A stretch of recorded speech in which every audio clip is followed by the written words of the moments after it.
Boa noite, meus queridos. É um privilégio muito grande nós temos crianças na nossa igreja. Alguns pais mais novos não têm ideia da bênção que é para os seus filhos essas crianças, no mínimo, virem aqui à frente para orar por elas. Nós sabemos, né, algumas crianças têm mais dificuldade para se soltar das mães, não é isso, Maede? Mais dificuldade de vir à frente, mas é um exercício, e elas vão crescendo, e no futuro, muito breve, elas vão ser os futuros oradores das suas classes, lá no mundo. Elas vão ser, provavelmente algumas delas, oradoras de formatura, porque elas aprenderam desde pequenininha, na igreja, essas capacidades de você se comunicar em público, de você vir à frente, agora ali com as professoras, elas se manifestarem. É uma bênção extraordinária essa que nós temos o privilégio de ter as nossas crianças participando dessa bênção, que é a educação na igreja. Isso é uma coisa extraordinária. Os irmãos vão colher com o tempo esses frutos. Aqueles irmãos mais velhos, que já têm os filhos adultos, sabem do que eu estou falando. Irmãos, nós estamos vivendo dias do carnaval. E muitas pessoas estão buscando um vazio enorme para as suas almas, preencher este vazio enorme para as suas almas. Até os meus 18, 19 anos, eu estava lá, no mundo, pulando o carnaval. Eu gostava demais do carnaval. Gostava de sair pelas ruas, em blocos, e carnaval de salão, eu não sei se ainda existe hoje o carnaval de salão. Ia para o Rio de Janeiro, onde o carnaval era um pouquinho mais sofisticado. Meus irmãos, nós devemos orar por muitas pessoas que estão ali vazias nos seus corações, buscando preencher um vazio tremendo que as suas almas têm, e elas julgam agora que através das danças, através da prostituição, através das drogas, através do desenfrear da carne, elas vão ter as suas vidas satisfeitas, pelo menos durante 4 dias de grande alegria. Mas a gente sabe que a verdadeira alegria só o Senhor Jesus é que produz no nosso coração. Só o Senhor Jesus é que dá a verdadeira liberdade. Só o Senhor Jesus nos dá uma alegria esfuziante, que não depende de drogas, não depende do sexo ilícito, não depende da prostituição, não depende de nós extravasarmos e bebermos até cair. Graças a Deus, porque nós somos alcançados, mas temos que ter misericórdia de muitos que estão lá, e que um dia serão também alcançados pela graça do Senhor, como alcançou a minha, como alcançou a vida de muitos dos irmãos que estão aqui nesta noite. Eu tenho um casal aqui que está nos visitando pela primeira vez, eu queria que eles ficassem em pé, é o Mariel e a Geórgia. Anotaram o nome de vocês direitinho, é isso mesmo? Então a equipe de recepção está de parabéns. Mariel e Geórgia, vocês são extremamente bem-vindos no nosso meio, fiquem bem à vontade.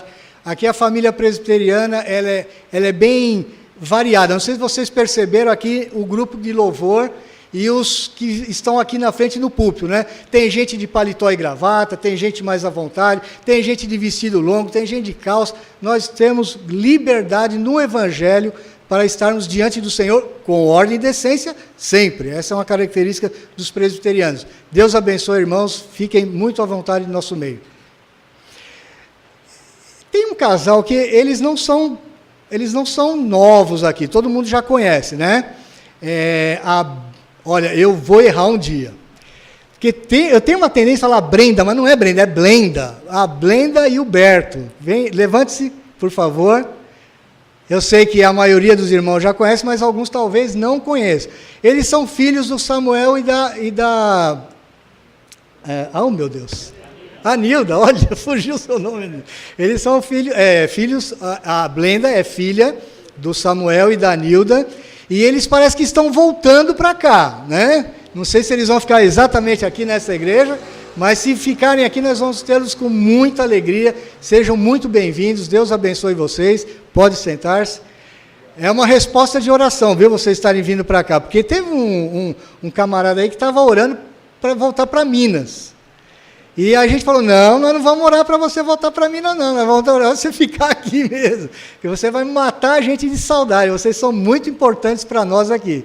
Então, nós não queremos que Samuel volte para Minas, não. Então, como o netinho vai ficar aqui por perto, vai ser mais difícil dele ir embora. Né? Então, vamos trabalhar nesse sentido aí. Irmãos, quero compartilhar com vocês alguma coisa bastante importante que aconteceu na minha vida ao longo dessa semana. Eu já devo ter falado isso aqui algumas vezes. A vida no Espírito, meus irmãos, é uma coisa muito interessante. O Espírito Santo, ele batizou todos os crentes. Todos os crentes são batizados com o Espírito. O Espírito Santo está sobre esta igreja. Eu uso uma figura para nós entendermos como é que funciona essa coisa de ser cheio do Espírito, de ser guiado pelo Espírito. Imagine a caixa d'água aqui de Arujá, ou aqui de Guarulhos. Eu moro em Arujá, tenho muito costume de falar em Arujá. A caixa d'água de Guarulhos. A maioria da água que nós consumimos nas nossas casas vem dessa caixa d'água. Imagine uma caixa d'água gigantesca, aqui em Guarulhos, alimentando todas as nossas casas. A água chega nas nossas casas, em cada uma das nossas casas, e ela enche todos os canos da nossa casa. Só que você, para usufruir dessa água, o que você tem que fazer? Você tem que abrir a torneira, você tem que abrir o chuveiro, e você beber daquela água. Você usufruir daquela água. O Espírito de Deus, ele está sobre a igreja como um todo. E todos nós crentes, nós recebemos desse Espírito. O que impede muitas vezes o crente de ser cheio do Espírito? São os encanamentos entupidos. São pecados não confessados. São quando você entulha os encanamentos da tua casa com coisas que não eram para estar lá. Isso faz com que você não se encha do Espírito, porque o Espírito está à sua disposição. O Espírito é derramado sobre a igreja. O Espírito do Senhor está sobre o seu povo. O Senhor Jesus conquistou esta maravilhosa bênção para as nossas vidas. O que é viver na carne?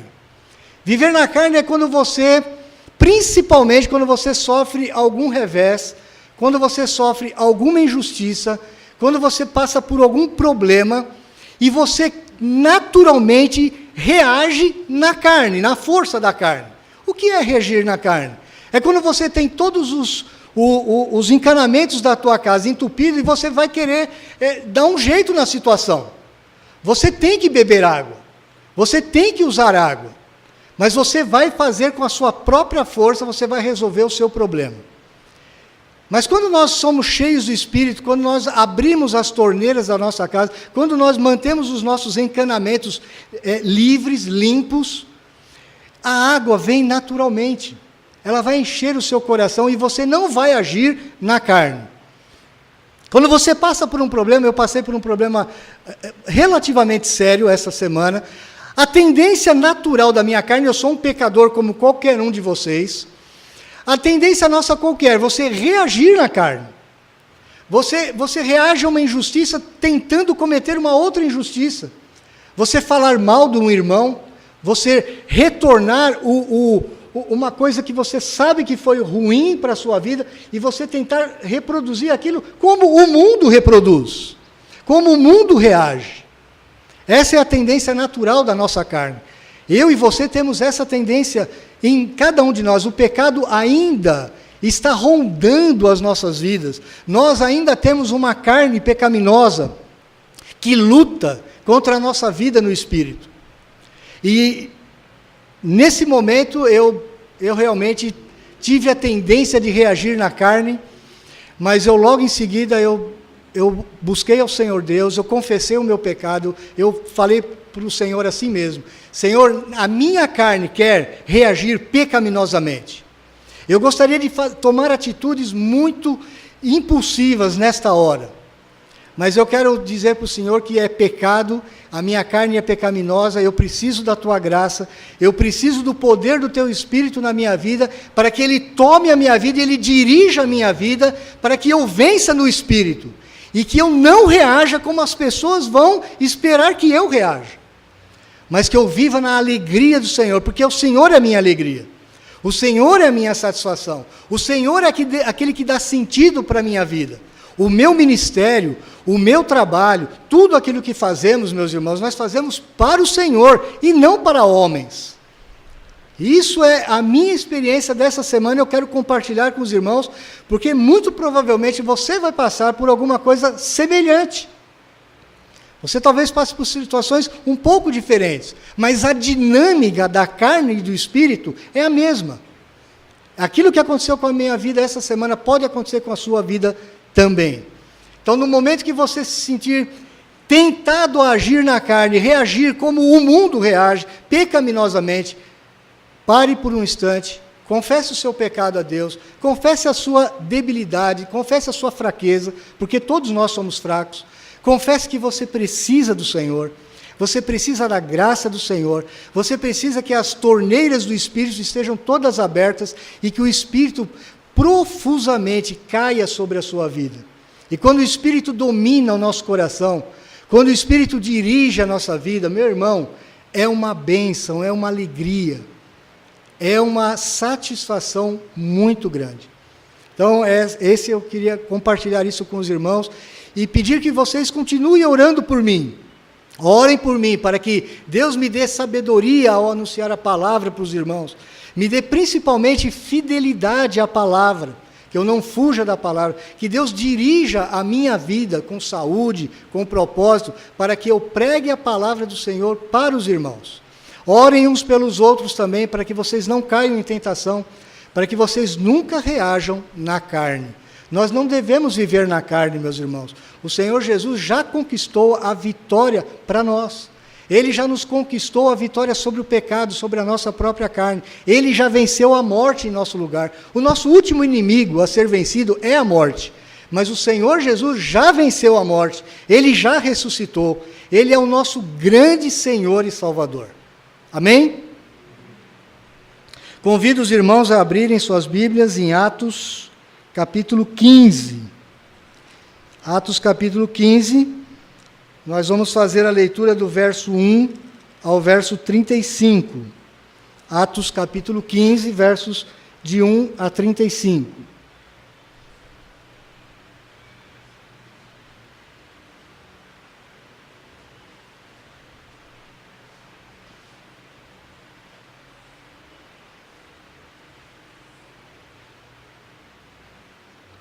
Diz assim a palavra do Senhor, os irmãos me acompanhem.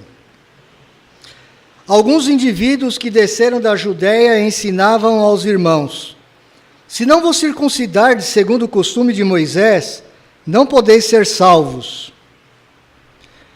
Tendo havido da parte de Paulo e Barnabé contenda e não pequena discussão com eles, resolveram que esses dois e alguns outros dentre eles subissem a Jerusalém aos apóstolos e presbíteros com respeito a esta questão. Enviados, pois, e até certo ponto acompanhados pela igreja, atravessaram as províncias da Fenícia e Samaria e, narrando a conversão dos gentios, causaram grande alegria a todos os irmãos. Tendo eles chegado a Jerusalém, foram bem recebidos pela igreja, pelos apóstolos e pelos presbíteros e relataram tudo o que Deus fizera com eles. Insurgiram-se, entretanto, alguns da seita dos fariseus que haviam crido, dizendo: é necessário circuncidá-los e determinar-lhes que observem a lei de Moisés. Então se reuniram os apóstolos e os presbíteros para examinar a questão. Havendo grande debate, Pedro tomou a palavra e lhes disse: irmãos, vós sabeis que desde há muito Deus me escolheu dentre vós, para que por meu intermédio ouvissem os gentios a palavra do Evangelho e crescem. Ora, Deus que conhece os corações, lhes deu testemunho, concedendo o Espírito Santo a eles, como também a nós nos concedera. E não estabeleceu distinção alguma entre nós e eles, purificando-lhes pela fé o coração. Agora, pois, por que tentais a Deus, pondo sobre a cerviz dos discípulos um jugo que nem nossos pais puderam suportar, nem nós?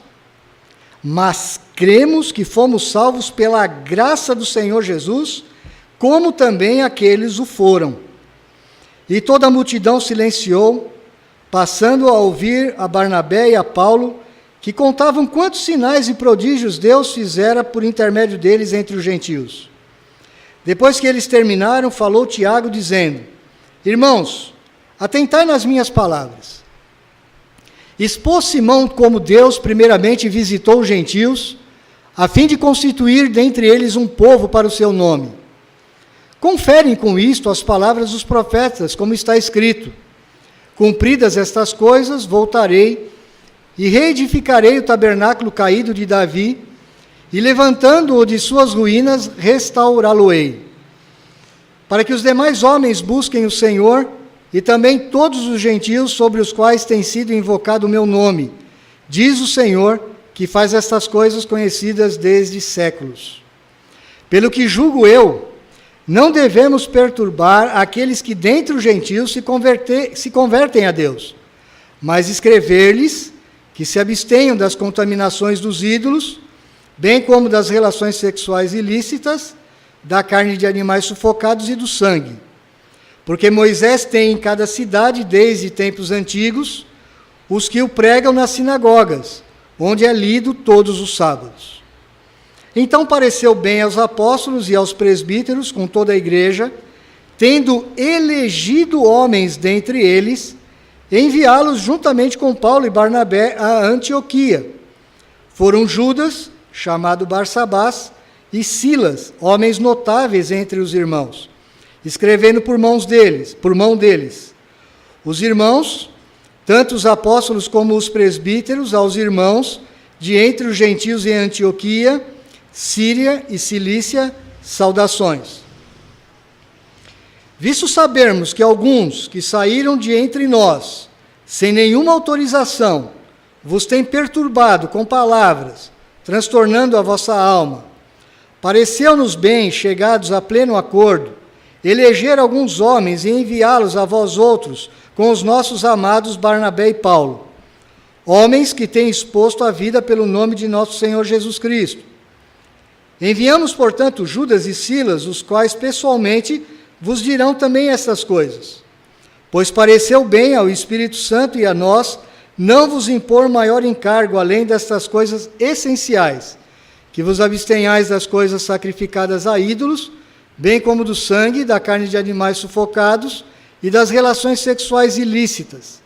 Destas coisas fareis bem se vos guardardes saúde. Os que foram enviados desceram logo para Antioquia e, tendo reunido a comunidade, entregaram a epístola. Quando a leram, sobremaneira se alegraram pelo conforto recebido.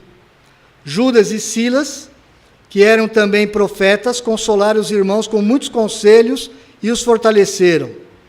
Tendo-se demorado ali por algum tempo, os irmãos os deixaram voltar em paz aos que os enviaram. Mas pareceu bem a Silas permanecer ali.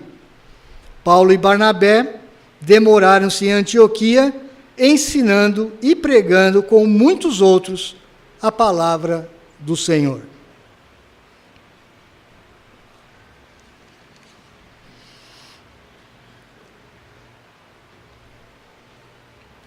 Meus irmãos, uma das coisas mais difíceis para o homem é aceitar, e muito mais do que aceitar, conviver na prática com a ideia de que nós somos salvos completamente pela graça e pela graça somente.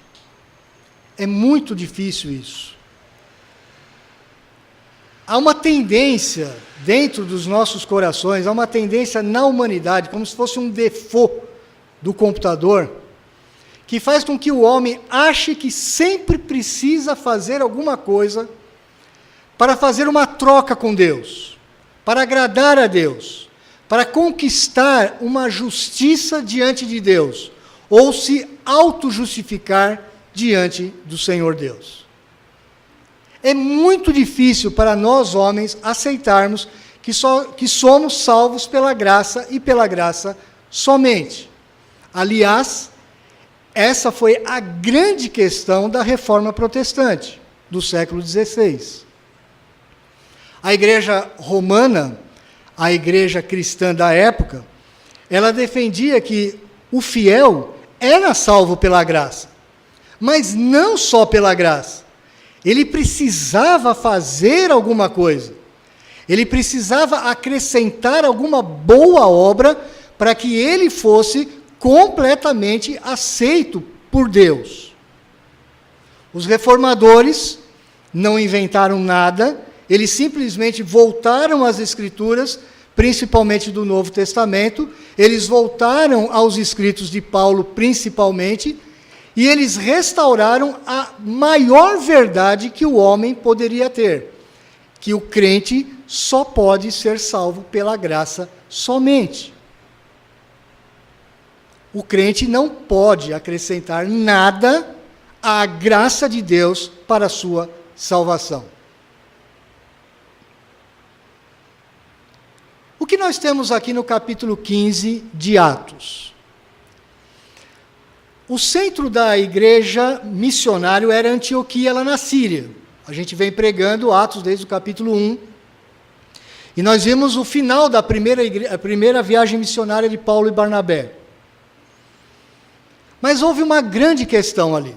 Muitos judeus haviam abraçado o Evangelho. Muitos judeus haviam crido que Jesus era realmente o Messias prometido nas Escrituras, que veio para salvar o pecador, salvar o homem dos seus pecados. Eles creram nisso. Muitos frequentadores de sinagogas, tementes a Deus, prosélitos, creram nisso. Eles aceitaram que Jesus realmente era o Messias.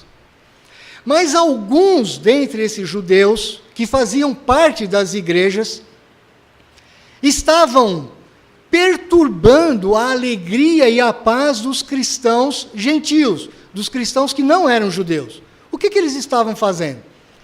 Esses judeus, esse grupo de judeus, eles estavam visitando algumas igrejas, dentre as quais a igreja de Antioquia da Síria, e eles estavam falando para aquela igreja: olha, é certo que Jesus é o Messias, Ele é o Salvador que nós aguardávamos, realmente Ele pagou os pecados do nosso povo, mas não adianta só você crer em Jesus Cristo, você precisa também ser circuncidado.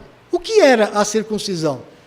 A circuncisão era o maior símbolo que diferenciava o judeu de todos os demais povos. Era o que hoje nós chamamos da operação da fimose, uma operação realizada no prepúcio ou na cabeça do pênis do garotinho aos 8 dias de vida. Esse sinal feito no menino judeu, não era uma característica só dos judeus. Muitos povos antigos tinham essa característica da circuncisão. Mas para Israel era uma coisa muito especial. Deus estava falando para eles: olha, eu estabeleço um pacto, uma aliança com vocês, e vocês vão circuncidar todo menino, para que seja um aspecto visível da aliança que eu faço com o meu povo. E isso durou séculos, milênios, na história do povo de Israel. Isso era uma marca do judeu. Os tementes a Deus, aqueles que frequentavam a sinagoga e não se tornavam judeus, o que muitas vezes os impediam de se tornar judeus era exatamente o rito da circuncisão. Eles não queriam se circuncidar. Então eles permaneciam frequentando as sinagogas ou frequentando o templo de Jerusalém, mas não se circuncidavam, então permaneciam como tementes a Deus. Alguns poucos faziam a circuncisão e se tornavam prosélitos. Eles se tornavam quase um judeu da gema. Esses irmãos judeus, convertidos ao cristianismo, estavam causando problemas na cidade de Antioquia. O problema era tão sério, o problema era tão grave, que só Paulo e Barnabé e a liderança da igreja de Antioquia, que era uma liderança forte, era uma liderança preparada, era uma liderança madura, ela não foi capaz de resolver esse problema. Não foi capaz. Eles se reuniram, houve um grande debate ali, mas houve muitas ideias divergentes. Muitos defendiam aquela mesma ideia dos judeus separatistas. Eles falaram, não, o gentio também tem que se circuncidar. Porque se ele não se circuncidar, ele não vai ter a salvação completa. A salvação não vai se completar na sua vida. Muito bem. O que faz, então, a liderança da igreja de Antioquia da Síria? Era uma igreja com predominância gentílica. A maioria ali não era de judeus, mas tinham muitos judeus. Eles falaram, olha, nós não conseguimos resolver o problema, então vamos levar o problema para a instância superior, o nosso presbitério da época, que era o presbitério de Jerusalém, onde se encontravam outros presbíteros e outros apóstolos. Nós tínhamos apóstolos também na igreja de Antioquia, que era o caso do apóstolo Paulo. O apóstolo Paulo era inspirado por Deus. Veja que coisa interessante. Dos 27 livros do Novo Testamento que você tem em mãos, o apóstolo Paulo foi o autor de nada mais, nada menos do que 13 livros, 13 cartas. Quase que metade do Novo Testamento foi escrito pelo apóstolo Paulo. Então ele era inspirado por Deus. Mas veja como que Deus age no meio da sua igreja. Ele não resolve isso através de uma inspiração de Paulo. Paulo mesmo não conseguiu resolver isso nem com Barnabé e nem com a liderança de Antioquia. Então eles tiveram que sair, visitar a igreja em Jerusalém, foi eleito um grupo de líderes da igreja de Antioquia e foram buscar no presbitério de Jerusalém a solução para o problema. E lá foram eles para Jerusalém, com um grupo grande até da igreja de Antioquia pelo caminho. No meio do caminho, Paulo e Barnabé testemunharam das suas viagens missionárias, de como os gentios haviam abraçado a fé através da graça de Deus somente, do nome do Senhor Jesus Cristo somente, e eles tinham se alegrado. Aquilo foi tirar um grande peso do coração e da cabeça daqueles gentios. Houve uma grande alegria, houve um libertar da vida de muitos daqueles homens e mulheres espalhados pelo Império Romano. Quando eles chegaram em Jerusalém, eles foram muito bem recebidos pela liderança da igreja.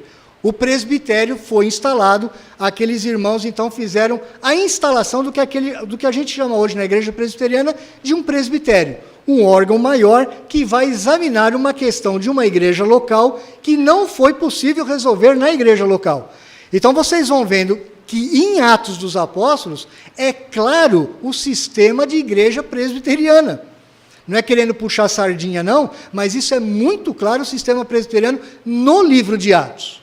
Se você me acompanhou na pregação do domingo passado, você viu que aonde Paulo passava, ele estabelecia o quê? Presbíteros. E eles eram estabelecidos como? Paulo indicava aqueles homens e eles eram eleitos pela igreja, ou pelas igrejas. E em cada igreja não tinha só um presbítero, tinham vários presbíteros. Então, veja bem, a igreja elegia os seus líderes. E não havia papa nenhum. Não havia nenhum apóstolo ali que tinha a palavra final.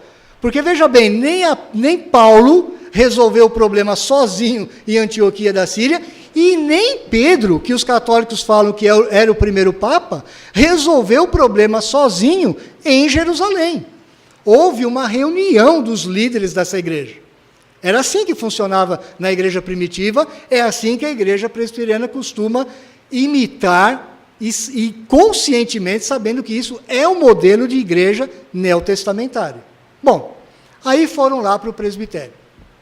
O presbitério houve também grande discussão, e é assim que funciona a igreja, quando os líderes, o conselho de uma igreja local, ou os líderes de uma igreja, de uma região, se reúnem, eles discutem questões.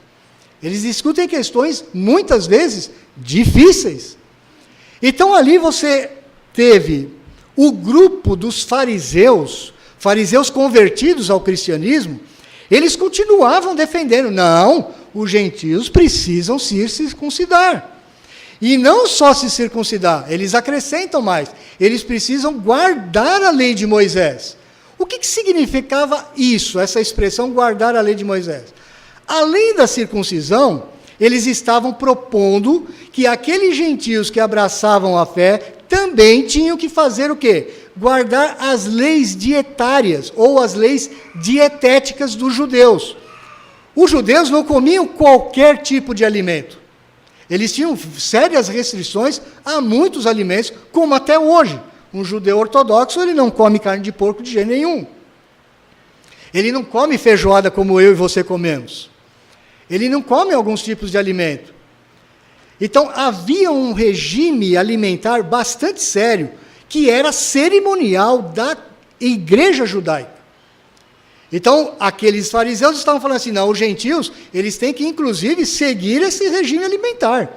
E mais, eles têm que guardar o sábado. Porque para o judeu, algo também que fazia parte do fundamento da religião judaica, era a guarda do sábado. O sábado você não podia fazer absolutamente nada. Então, você também tem que guardar o sábado, gentio.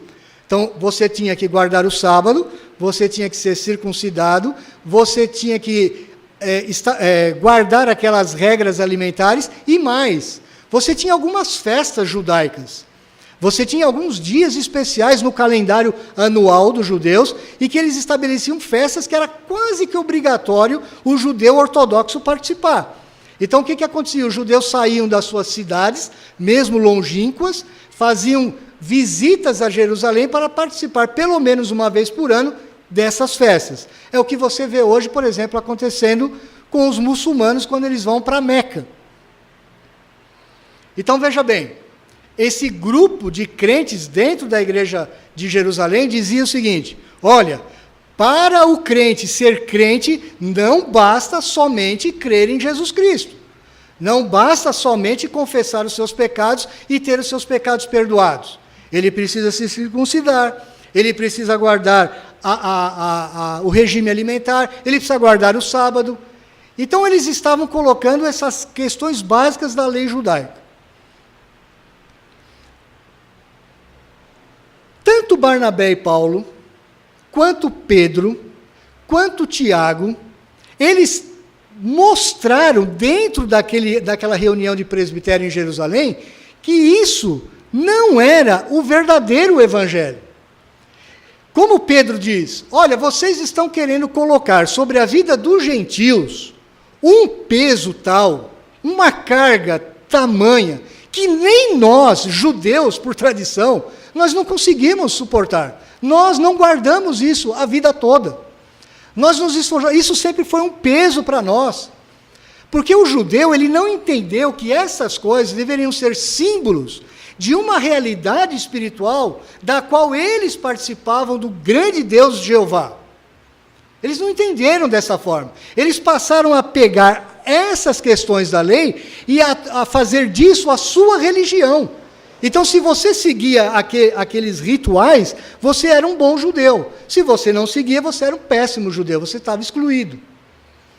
Agora, aqueles cristãos que foram libertos pela cruz do Senhor Jesus Cristo, estavam querendo trazer este peso para a igreja gentílica. Paulo se levanta, junto com Barnabé, no meio da multidão, e dá um testemunho, e fala, olha, não é assim que funciona. Nós temos pregado o evangelho do Senhor Jesus Cristo em vários países gentílicos. E as pessoas estão recebendo o evangelho com alegria, e elas estão sendo libertas, elas estão tendo alegria nos seus corações, elas estão sendo transformadas, seus pecados têm sido perdoados. Quando Pedro se levanta, e veja o que Pedro faz. Pedro conta aquela história que ele havia passado quando testemunhou do evangelho para Cornélio. Então ele conta, olha, quando nós estávamos pregando o evangelho lá para Cornélio e a sua família, que não era uma família pequena, o Espírito Santo veio sobre aqueles irmãos e eles se tornaram crentes como nós somos. O Espírito Santo veio sobre aqueles gentios e veja, eles nem batizados haviam sido. Eu estava pregando a palavra e de repente o Espírito veio sobre aqueles irmãos. Então eu quero dar o meu testemunho, eu vi o Espírito Santo fez com aqueles gentios o que ele fez com nós, judeus da Gema, lá no capítulo 2 de Atos, lá em Jerusalém, ou aqui em Jerusalém, eles estavam falando em Jerusalém. Então veja que Pedro dá o seu testemunho de libertação, e Pedro era o judeu da gema, era o judeu cascudo, difícil. Tanto é que Pedro vai ser chamado a atenção por Paulo na carta aos Gálatas, porque Pedro em certos momentos vacilou. Ele pensou assim, olha, eu para ser bem aceito pela minha turma de judeus, eu não vou me ajuntar para comer junto com esses gentios aqui. Eu não vou comer as mesmas comidas que eles, então eu não vou me assentar com eles. Quando Paulo chama a atenção de Pedro na frente de todo mundo. Na verdade, meus irmãos, a expressão é, Paulo arrumou uma tremenda briga com Pedro na frente de toda a igreja. Alguns hoje pensariam assim, rapaz, esse Paulo é teimoso, esse Paulo é jogo duro. Rapaz, esse Paulo não deveria pensar antes na unidade da igreja? Ele está causando confusão, ele está chamando a atenção do Pedro, o grande apóstolo Pedro. Ele está chamando a atenção de Pedro na frente de toda a igreja, botando o dedo no nariz do Pedro. Será que Paulo não tinha que ter mais educação? Será que Paulo não tinha que pensar que ele estaria, por exemplo, dividindo a igreja entre seguidores de Pedro e seguidores de Paulo? Meu irmão, tem uma questão aqui muito sutil, muito sutil. A unidade da igreja cristã, ela é muito importante para Deus, muito importante. Nós temos o Salmo 33, ou 133, que diz assim, como é bom e amável os irmãos viverem em união. É como o óleo precioso que desce para a barba de Arão, é como o orvalho do irmão que derrete e desce pelos vales do Jordão e enriquece toda a terra. A bênção da união para a igreja é uma coisa que Deus ama de todo o coração. Então ele não quer a sua igreja dividida, de forma nenhuma. Paulo sabia disso, Pedro sabia disso. Mas sabe que tem uma coisa, meu irmão? Que Deus, ele não abre mão de jeito nenhum, mesmo que ele tenha que rachar uma igreja, ele não abre mão da genuidade do evangelho. De forma nenhuma. E era isso que Paulo estava fazendo quando chama a atenção de Pedro. Era isso que agora Pedro, entendendo, se levanta lá no meio dos irmãos e fala, não, meus irmãos, o verdadeiro evangelho, ele é libertador. O verdadeiro evangelho, ele parte da ideia de que Deus nos salva pela graça, e tão somente pela graça. Nós não podemos fazer nada, nós não podemos acrescentar nada ao sacrifício único e remidor do Senhor Jesus Cristo. Não podemos acrescentar nada. É Pedro quem está falando isso. Depois vem Tiago. Irmãos, Tiago era o grande líder da igreja de Jerusalém nesse momento. Não era Pedro. Eu queria saber até como que os católicos explicam isso. Como é que Pedro pode ter sido o primeiro papa, se nesses momentos, quem era o grande líder da igreja de Jerusalém era Tiago, não era Pedro. E veja bem, Tiago, como apóstolo do Senhor, ele poderia muito bem ter falado assim, olha, eu sou o Papa, a decisão está em mim, eu vou tomar a decisão aqui. Já que ninguém consegue se entender, eu vou tomar a decisão. Foi isso que Tiago fez? Não. Ele colocou a sua posição. Inclusive, Tiago, como um homem cheio do Espírito Santo e de muito conhecimento das Escrituras, o que ele faz? Ele usa textos do profeta Amós. Ele fala, olha, o profeta Amós já havia dito assim, assim, assim, assim, assim, assado. O que ele está dizendo ali? Amós, para que os irmãos se lembrem, era o profeta do juízo de Deus. Amós, ele falava que o juízo de Deus um dia viria. Mas também fala que um dia Deus salvaria uma grande quantidade de gentios, de povos de outras terras. Então, o grande apóstolo Tiago, ele faz a defesa do verdadeiro evangelho da mesma forma que Paulo, Barnabé e Pedro. E ele dá uma sugestão, olha, irmãos, é verdade, os irmãos têm sido salvos pela graça somente por abraçar o evangelho. Nós não podemos criar realmente nenhum peso na vida dos irmãos. Nós não podemos criar um apêndice ao evangelho. Ou Jesus Cristo é todo suficiente para nos salvar, ou não.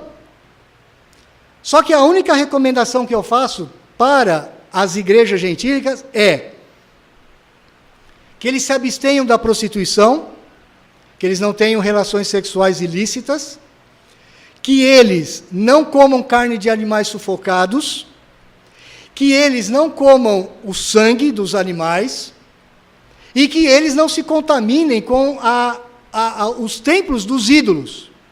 Por que ele está falando isso? Porque nessas cidades, onde há muitas sinagogas, onde Moisés é pregado, os judeus que estariam nessas cidades ficariam escandalizados, porque eles iam ver os gentios abraçando a mesma fé que eles e comendo carne sacrificada a ídolos nos templos pagãos, ou tendo relações sexuais ilícitas, que era uma prática dentro do culto pagão de algumas cidades. Algumas cidades, meus irmãos, o culto pagão, ele era como o carnaval que você vê em alguns lugares aqui no Brasil.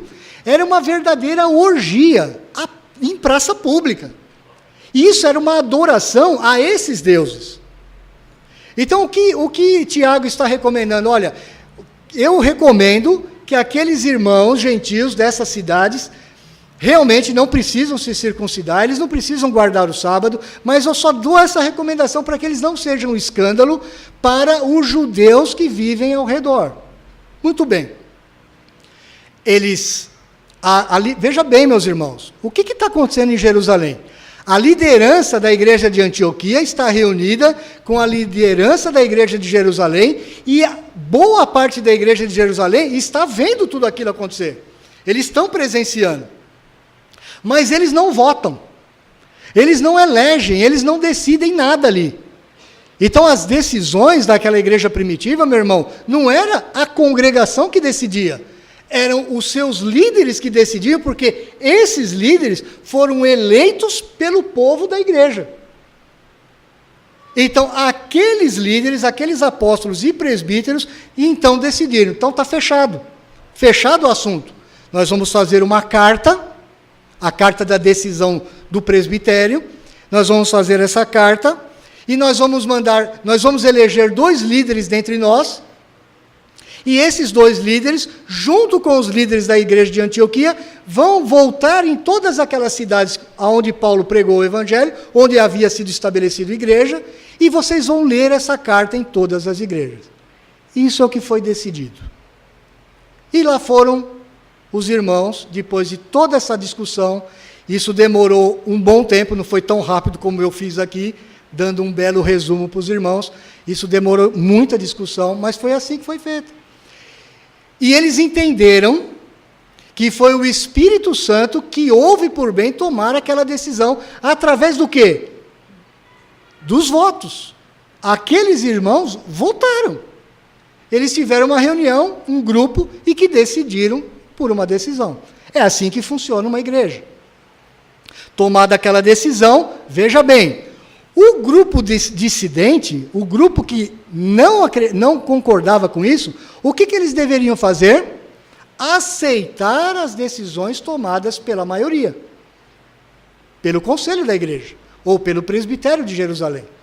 Eles não deveriam se rebelar, porque eles sabiam que se eles se rebelassem, eles estavam indo contra a autoridade que Deus havia estabelecido no presbitério. Lá foram eles com a carta, e conforme eles liam aquela carta nas igrejas pelas quais eles já haviam passado, havia uma grande alegria. Porque aqueles irmãos, é que a gente não tem ideia do que é você ser pressionado por um judeu. Eu creio que a maioria dos irmãos aqui não conhece o que é um judeu ortodoxo.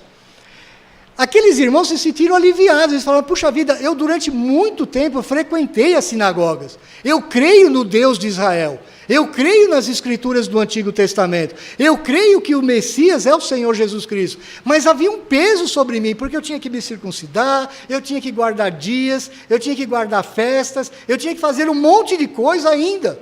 Aquilo era um peso muito grande sobre nós. Quando eles levam aquela carta, através principalmente das mãos de Silas, há uma grande alegria, meus irmãos, uma alegria extraordinária, porque o Evangelho, ele liberta o homem do peso de uma religiosidade que, na verdade, é uma autojustificativa humana, mas que, na verdade, não liberta o coração do homem, não traz alegria para o ser humano. Agora, como hoje, o Evangelho, muitas vezes, ele é distorcido para trazer alguma coisa, para acrescentar ao Evangelho, para que as pessoas sejam escravizadas por um Evangelho que não é o verdadeiro Evangelho do Senhor Jesus Cristo. O que acontece hoje em dia? Nenhum de vocês está sendo ameaçado da circuncisão, nem de guardar o sábado. Talvez alguns não, né? Mas nós temos hoje, por exemplo, seitas que dizem o seguinte: olha, você crê em Jesus? Maravilhoso, mas você tem que guardar o sábado. Se você não guardar o sábado, você não é crente, não. Alguns, pior. Eles falam assim: olha, você é crente, mas você tem que dar o dízimo, o bízimo, o trízimo, o quadrízimo. Você tem que dar um tanto valor por mês aqui, você tem que fazer uma troca com Deus. Porque se você não for fiel nos seus dízimos, Deus não vai abençoar a sua vida. Outros falam assim: olha, você diz que é crente, mas você vai no cinema, você vai no teatro, você joga bola, você joga futebol, você vai no estádio de futebol, você não pode ser crente. Não adianta só crer em Jesus. Você também não pode ir no cinema, você não pode isso, você não pode aquilo, você não pode aquilo outro. Você tem que usar a saia desse tamanho aqui, ó. Não é qualquer tamanho, não, é um tamanho daqui para baixo.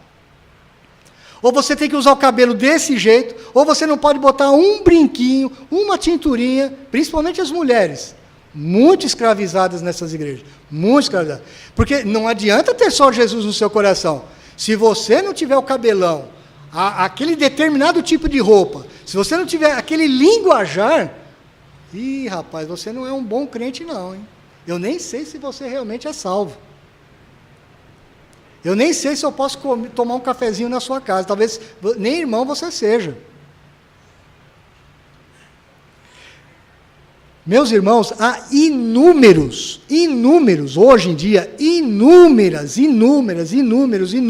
evangelhos que não são o evangelho do Senhor Jesus Cristo. Não são. Eu dou graças a Deus pela igreja presbiteriana. Dou graças a Deus. Quando eu falei aquilo para os irmãos ali, eu não estava só brincando com os irmãos, mas é porque eu ia pregar isso aqui mesmo, então eu já estava dando uma palhinha. Meu irmão, você viu aqui a variedade, né? Tinha irmãs de calça, o irmão César está com a camiseta ali, ele não precisa estar de terno e gravata. Graças a Deus, o Samuel está bonitão, elegante, aqui de paletó e gravata. Hoje eu achei que não deveria vir, porque está com muito calor para mim. Mas não é isso que faz eu ser mais crente ou menos crente. Você viu o estilo de música que nós tocamos aqui? Não precisa ter um show aqui para falar que eu sou crente. Outra coisa, eu não preciso trabalhar com as emoções dos irmãos, fazer você sair daqui arrepiado, para você falar: puxa, hoje eu fui abençoado, saí de lá arrepiado. Eu não estou aqui para arrepiar ninguém não, meu irmão. Eu estou aqui para pregar a palavra verdadeira do Senhor para você. E nem é para você sair daqui alegre com as minhas piadas. Primeiro que eu não sei contar piada. Eu sou um péssimo humorista. Então você tem que sair daqui edificado pela palavra do Senhor. Por isso que o nosso estilo de culto, ele é simples. E é assim o culto no Novo Testamento. Nós temos o louvor com músicas teocêntricas, cristocêntricas, muito bem escolhidas sempre pela equipe de louvor, muito bem tocadas com arte pelos irmãos que ensaiam. Mas o centro de tudo aqui não está no louvor. Não está no piano, não está nem em mim. O centro é a palavra do Senhor. Por isso que eu também não estou aqui para fazer gracinha e para agradar ninguém. Eu estou aqui para pregar a palavra do Senhor tão somente. E eu faço essa pregação em sequência para que ninguém fale assim: o pastor hoje pregou para mim. Hoje ele falou comigo, ele mandou o recado, eu não mando o recado. Quem manda recado sempre é a palavra, eu não. Eu nem posso fazer isso porque eu sou um pecador igual você. Não tem diferença nenhuma. Meu irmão, quantos apóstolos, ditos apóstolos modernos, que não existem, porque apóstolo bom, na verdade, é apóstolo morto. O apóstolo verdadeiro já morreram todos. Quantos se dizendo apóstolos hoje e prometendo coisas para o povo que a palavra de Deus nunca prometeu? Não, venha, traga suas ofertas, enche de dinheiro aqui que você vai ter um monte. Mentira, eles vão ficar ricos. Eles vão comprar helicóptero, eles vão comprar casa em Miami, eles vão ficar com as suas contas recheadas. E você não vai ficar rico, porque Deus não está interessado em deixar você rico. Alguns de vocês Ele pode até deixar rico. Mas esse não é o objetivo de Deus para a nossa vida, meu irmão. Não é. Agora, deixar você rico de alegria, de gozo do Espírito Santo, de poder vencer o pecado da sua carne, isso sim, isso o Evangelho traz, isso é promessa do Senhor Jesus Cristo. Isso é a realidade. Por isso que eu contei o meu testemunho no início para vocês. Essa é a nossa realidade. Eu sou tão fraco quanto vocês, a minha carne é tão pecaminosa quanto as suas. Eu não sou super apóstolo, eu não sou super pastor, super seminarista, nada, não sou super nada. E os irmãos que vêm aqui à frente, como o Samuel, como aqueles irmãos que cantaram, também não são estrelas, não. Nenhum deles aqui é estrela. A única estrela que tem aqui é a palavra do Senhor. É o Senhor Jesus Cristo. Ele é a única estrela nossa. Por isso, meu irmão, o Evangelho, ele traz liberdade para você. Ele traz uma alegria para o teu coração que ninguém pode trazer. E não adianta tentar acrescentar mais alguma coisa. Não, eu preciso crer em Jesus, mas eu tenho que guardar o sábado, ou eu tenho até que guardar o domingo, desse jeitinho aqui, ó. O domingo é muito importante. Eu tenho falado isso, os irmãos que são daqui sabem do que eu falo. Eu sempre estou falando para os irmãos, guardem o domingo, reservem o domingo para a leitura da palavra, para você viver em espírito com a sua família. Mas não quer dizer que você não possa passear vez ou outra, não quer dizer que você possa sair de férias com a sua família, não quer dizer que você não possa ir numa festa de aniversário da sua própria família. Meu irmão, o Evangelho te libertou. Ele te trouxe uma libertação no coração que nada mais poderia trazer. Nada pode ser acrescentado ao sacrifício de Jesus Cristo. Nada, nada, nada. Nenhuma religiosidade. Não adianta trazer aqui a Arca da Aliança, mesmo que seja em miniatura. Não adianta eu me vestir aqui com roupas sacerdotais dos judeus antigos. Não adianta. Isso não vai abençoar a tua vida, meu irmão. Não vai. O que abençoa é o Espírito Santo.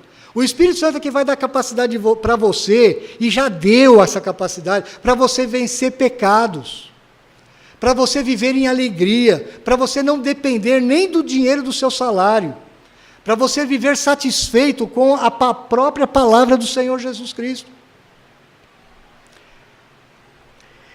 Eu bem de leve, eu toquei em alguns princípios de governo aqui, que são das Escrituras. Eu não estou fazendo um estudo bíblico aqui sobre governo da Escritura. Mas nós temos alguns princípios que nós tiramos da Escritura para caracterizar a nossa igreja. Por exemplo, a igreja presbiteriana não tem papa. E nem tem pastor presidente. Pastor que manda, que ele falou, acabou. Não existe isso na igreja presbiteriana. Quem elege os líderes da igreja presbiteriana são o povo da igreja. Vocês elegem. Vocês elegem, e não é um presbítero. Vocês elegem presbíteros. Não é um presbítero que decide as coisas. Nós temos hoje uma mesa administrativa com o César, o Rogério e o Samuel. Se tiver alguma questão para discutir aqui da igreja, eles vão discutir junto comigo. A gente pode até brigar, a gente pode até discutir. O Samuel, não concordo com você, o Samuel também não concordo com você. Mas a gente vai eleger ali e vai sair um veredito. E se eu for o vencido, eu vou aceitar o veredito dos irmãos. Porque foi decidido em conjunto. Você, membro da igreja, se você viu que uma atitude do conselho ou da mesa administrativa, não foi do seu agrado, você acha que a igreja está errando? Se a igreja estiver caminhando por um caminho perigoso, de pecado, o que você pode fazer? Manda uma carta para o conselho. A sua carta tem muito peso. E se o conselho não te atender, o que você faz? Você manda uma carta para o presbitério, que é outro grupo de presbítero que controla nós aqui, ó. Nós não temos uma palavra final aqui, não. Porque nós podemos errar aqui. Por que é assim esse sistema de governo da igreja do Novo Testamento? Você tem ideia de por que é assim, meu irmão? Pela graça. A mesma graça que salva a mim e você individualmente, é a graça que faz com que o nosso sistema de governo seja esse. Porque não pode depender de uma pessoa só. Quem sou eu? Eu sou um homem falho como qualquer um de vocês. Quem são um pequeno grupo de 3 homens ou 4 homens que são líderes de uma pequena igreja? Eles podem falhar, eles podem inclusive combinar e fraudar a igreja. Mas por isso que eles têm outros órgãos acima deles, presbitérios, controlando a vida deles. Vocês elegem.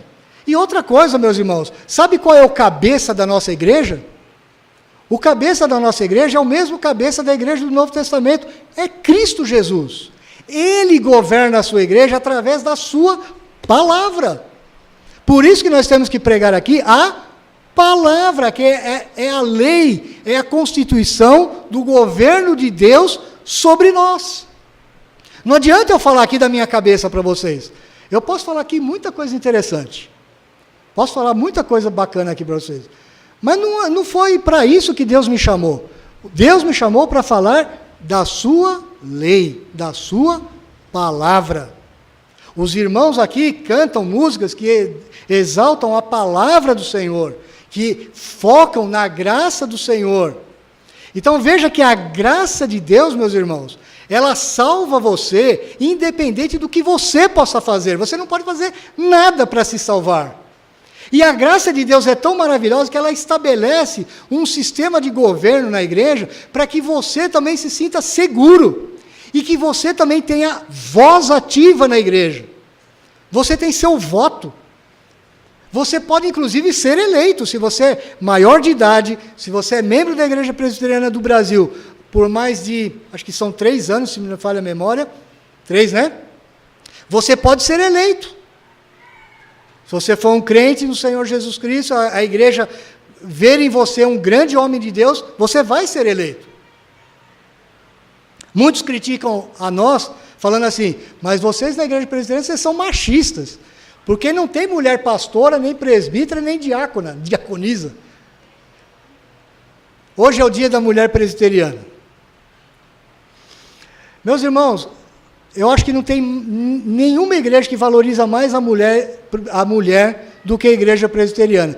Porque as irmãs têm total liberdade para servir ao Senhor. Elas se reúnem. As irmãs dessa igreja aqui são extremamente valorosas. Trabalhadoras, sérias, crentes, mulheres de oração, mulheres que buscam a palavra. Eu me sinto honrado em fazer parte desta comunidade da Igreja do Jardim Fortaleza. Tanto é verdade que os irmãos homens aqui prepararam um lindo e gostoso café da manhã aqui para elas hoje de manhã. A irmã que não veio perdeu. Além do café da manhã, elas ganharam uma linda flor. Foram para casa com flor. Foram para casa com palavras de encorajamento, de agradecimento dos irmãos da mesa. Louvado seja o nome do Senhor por essas irmãs. O Senhor Jesus, meus irmãos, Ele trouxe a verdadeira libertação para a mulher. Não é o feminismo. Não é o feminismo. Não é a mulher tomando o lugar, a posição do homem, pregando e dirigindo a igreja, que ela vai encontrar o seu lugar. Ela vai encontrar o seu lugar de outras milhares de formas que ela tem na igreja presbiteriana. Ela serve o Senhor aqui com alegria, cantam, ensinam para as crianças. Olha quanto trabalho. Ensinar crianças, meus irmãos, vocês não sabem quanto é difícil. Não é, Vivian? Como é difícil ensinar criança. Eu já me metia a dar aula para criança, como é difícil. Precisa ser artista, você precisa ter o dom. E essas irmãs estão fazendo isso exatamente com os filhos de alguns de vocês agora. Transmitindo a palavra do Senhor conforme elas entendem. com graça, com sabedoria, com entendimento, com inteligência. Essas irmãs se prepararam.